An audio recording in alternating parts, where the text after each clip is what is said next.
दिल्ली चुनाव के नतीजे पूरी तरह से बीजेपी के पक्ष में आते हुए 70 सीटों के अभी तक के जो रुझान है वो ये बता रहे हैं कि बीजेपी 2/3 बहुमत के काफी करीब, 70 सीटों में से 46 पर बीजेपी की लीड और लीड काफी मजबूत होती हुई, और आम आदमी पार्टी जो 62 सीटों के साथ 2020 में प्रचंड बहुमत लेकर के दूसरी बार सत्ता में आई थी, हैट्रिक बनाने का सपना अधूरा रह गया। और दिल्ली में अब आम आदमी पार्टी की एक हार यहां पर होने जा रही है और सबसे करारी ये हार है। कहीं ना कहीं ये आम आदमी पार्टी के अस्तित्व पर भी सवाल खड़े करेगा, क्योंकि आम आदमी पार्टी जो कि दिल्ली से ही बनी, दिल्ली से ही अपने किले को मजबूत किया और उसके बाद देश के अलग अलग राज्यों में, फिर चाहे वो गुजरात हो या फिर गोवा, वहां पर एक्सपेंशन का सपना देखा। लेकिन इन सब के बीच कहीं ना कहीं दिल्ली में मैली यमुना और कचरे का ढेर ये भारी पड़ा। दिल्ली में गंदे पानी की जो समस्या थी वो कहीं ना कहीं अब भारी पड़ी है और वोटर्स को इस बार आम आदमी पार्टी के जो वादे थे उस पर उतना यकीन नहीं रहा।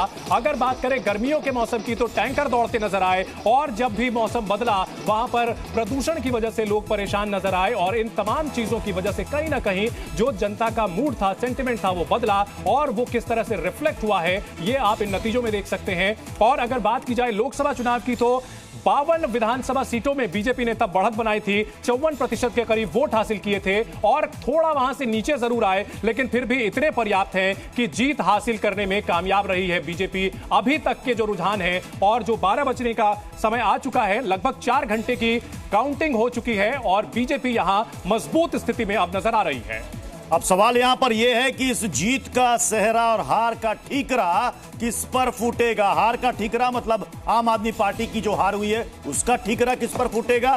बीजेपी अगर जीत रही है तो यह जीत का सेहरा किसके सिर पर बंधेगा। हमारे साथ दो खास मेहमान लगातार बने हुए हैं। अभिज्ञान प्रकाश हमारे साथ हैं, अक्कू श्रीवास्तव हमारे साथ हैं। अभिज्ञान जी, मैं सबसे पहले तो जीत के सेहरे की बात करता हूं, क्योंकि यहां पर कहा जा रहा था कि मोदी की गारंटी वर्सेस अरविंद केजरीवाल की गारंटी।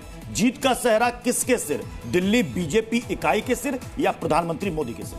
नहीं, प्रधानमंत्री मोदी के सिर, हमेशा मैंने कहा है, क्योंकि वो उनके टॉलेस्ट लीडर है, सबसे पॉपुलर लीडर है बीजेपी। बट सारी सियासत इस तरह से डिजाइंड है कि वो मोदी सेंट्रिक होती है, हार और जीत दोनों के हिसाब से, तो उसको आप नहीं ले सकते।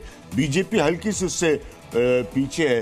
तो आप किसी भी चुनाव को देखें जो बीजेपी जीतती है तो frontal face value, vote catcher और मेन इंडिविजुअल ब्रांड वो मोदी ही है। ये तो दिल्ली का चुनाव था तो और भी ज्यादा कारण है कि ये फोकस इंटायरली मोदी का है। फ्रीबीज की लड़ाई थी जिसको हम लोग बार बार रेवड़िया बोल रहे हैं, तो उस जंग में भी जो बीजेपी ने जिस तरह से कन्विंस किया कि हम सेंट्रल गवर्नमेंट है, हम प्राइम मिनिस्टर मोदी है, हम आपको वादा करते हैं कि हम आपको देंगे, तो वो भी उनके लिए क्लिक किया। यानी कि उनकी बात पर ज्यादा यकीन किया गया अरविंद केजरीवाल से कि हाँ ये डिलीवर करेंगे। दिल्ली की जनता, एक बहुत इंपॉर्टेंट पॉइंट मैं यहाँ रखना चाहता हूँ, दिल्ली की जनता पिछले 2 साल से तो इस सेंस में जरूर थी कि दिल्ली की ज्यादातर ताकतें, एलजी से टकराव को लेकर, सुप्रीम कोर्ट के इंटरवेंशन को लेकर, बहुत सारी ऑपरेटिव ताकतें जो है वो सेंट्रल गवर्नमेंट के पास है। आप समझ रहे हैं इस बात को? जनता इस तरह की बातें कहती नहीं है, लेकिन वो समझती है और अपने मन में रखती है। तो उसको ये भी आभास होगा कि अगर हम भारतीय जनता पार्टी को लाते हैं तो एक टोटलिटेरियन गवर्नमेंट हमको मिल सकती है, अन्यथा हमको एक सरकार के साथ रहना पड़ेगा जो कांस्टेंट कॉन्फ्लिक्ट में होगी दिल्ली की सरकार के साथ। अभिज्ञान जी, अगर बात की जाए दिल्ली में, हम बात करते हैं उस स्विंग वोटर की जो कि लोकसभा में तो मोदी के नाम पर वोट करता था, 7 सांसद जिताकर देता था, लेकिन विधानसभा चुनाव में वो आम आदमी पार्टी की ओर शिफ्ट हो जाता था। इस बार ऐसी क्या वजह देखते हैं आप जिस वजह से वो स्विंग वोटर का बड़ा चंक बीजेपी के साथ ही रह गया? क्या इसके पीछे कहीं ना कहीं भ्रष्टाचार के जो आरोप रहे थे, शीश महल के जो आरोप रहे थे, इसके अलावा खराब सड़कें, इसके कचरे और तमाम चीजें थी? इस पर मैं आपसे जवाब लूंगा, लेकिन एक ब्रेकिंग न्यूज हम अपने दर्शकों को बीच में बताते चले। 14वें राउंड में बीजेपी नजफगढ़ से आगे चल रही है। इस वक्त की बड़ी खबर आ रही है, नजफगढ़ का इलाका जो कि हरियाणा से सटा हुआ है, बीजेपी की नीलम पहलवान 21,000 वोट से आगे चल रही है। गौरतलब है कि बीजेपी द्वारका से भी आगे चल रही है और वो जो पूरा इलाका है बाहरी दिल्ली का जो कि हरियाणा से सटा हुआ है, वहां पर बीजेपी का प्रदर्शन काफी बेहतरीन रहा है, चाहे बात करें बवाना की, रिठाला की या फिर बाकी नजफगढ़ के इलाकों की। इन सब इससे जोड़ते हुए सर अभिज्ञान जी आपसे जवाब चाहूंगा।